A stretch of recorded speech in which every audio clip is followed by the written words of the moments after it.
This is Professor L.B.Gayakawad's English Literature Web. I am Professor L.B. Gayakawad is discussing today the topic lecture number 374.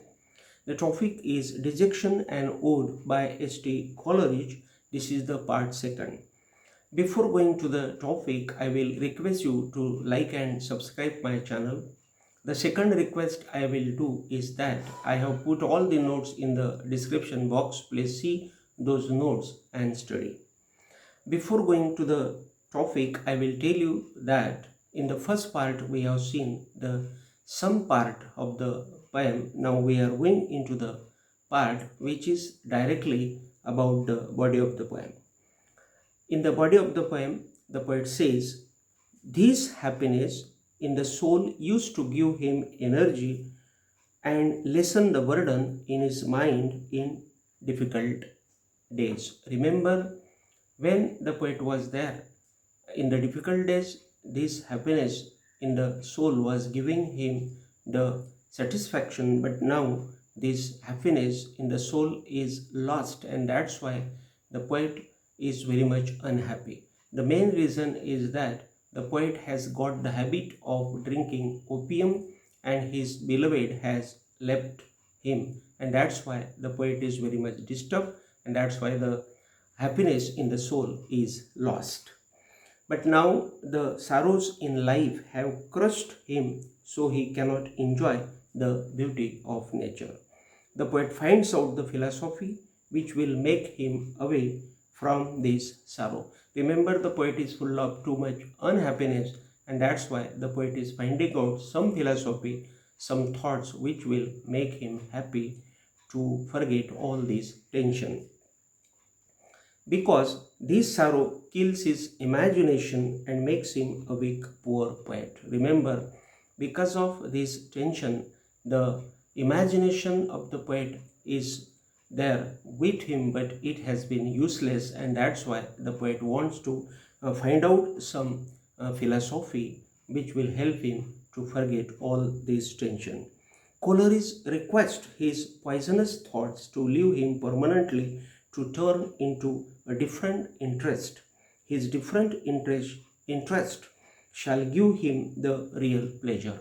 Remember, here the point is that the poisonous thoughts have been there in the heart of the poet, and that's why he requests these thoughts to leave him permanently, because he wants now to turn to the different interest, because that different interest will bring the real satisfaction to the poet, and permanently the poet will be happy.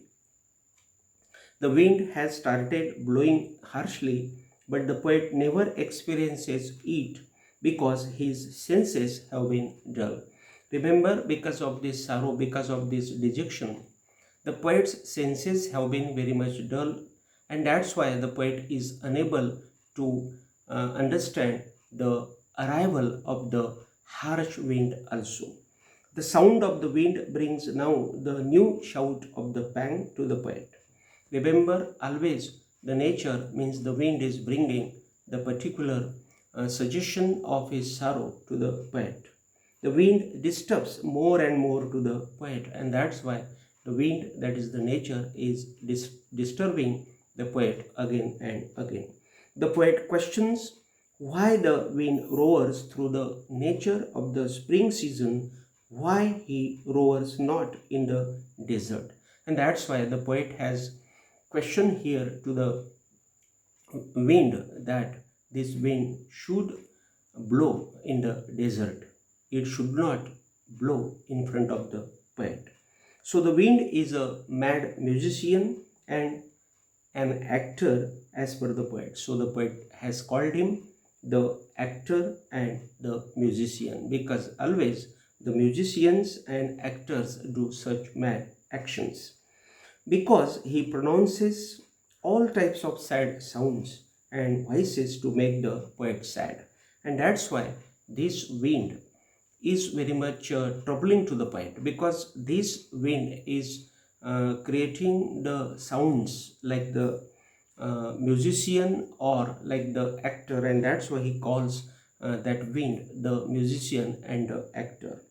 The poet says those thoughts which are running in his mind are like the restless army voices due to the wounds and retreating from the battlefield. Remember here the point is that suppose there is an army and that army is defeated and it goes back from the battlefield. In this way, the situation of this poet has become, and his all thoughts have been restless like the army which is defeated here.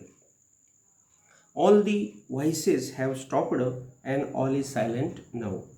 But the poet listens now to the sobbing and shouting of the smallest girl who has lost the path of going home.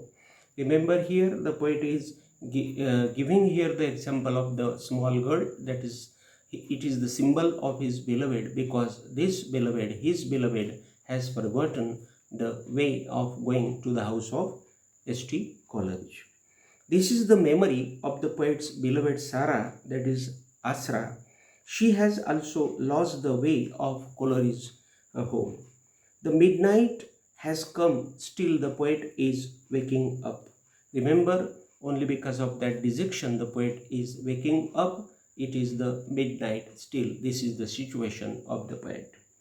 Coleridge talks with Sarah, that is Asra, means his beloved, and requests God that such a vigil shouldn't come into her life. Means the poet is loving too much his beloved, and that's why he requests God that such type of dejection, such type of sorrow should not be there in the life of Sarah, because the poet knows that tension, because he has got that tension too much. Such a tension should not be there in the life of Sarah.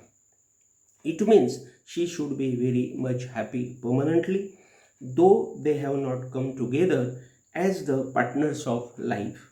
He loves her spiritually. Remember, the poet loves his beloved too much spiritually. His love is really the real love. He prays to God for her easy and nice sleep and for her luck with stars. The poet wishes she should wake up happily and satisfactorily from her sweet sleep.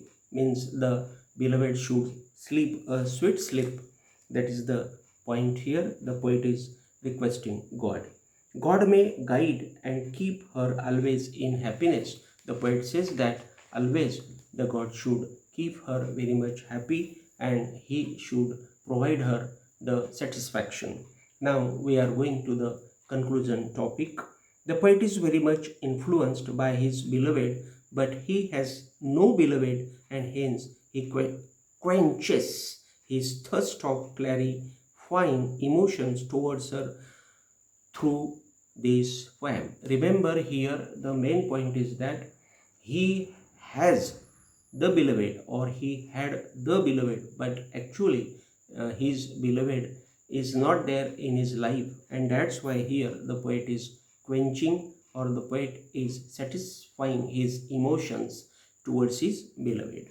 Due to the separation with his beloved, the poet has been addicted of consuming opium and he has lost all his senses. So he has no happiness in the soul. He has been deeply sorrowful. His body can't endure nature also. There is no philosophy to lessen his dejection. His thoughts have been poisonous. He symbolizes his beloved, a small girl who has lost her path of going home to Coleridge. Coleridge talks here on the three themes of beautiful nature, influence of imagination, and on the need for the mutual friendship. He uses the images like nature, storm, a mountain lake, a haunted house, the wounded army, and the terrified small girl finding her home. Finally, we will say that Coleridge has been disturbed because of his beloved's negligence towards their love affair. So here today we have finished this topic. Again we will have the new topic. Till then, thank you very much.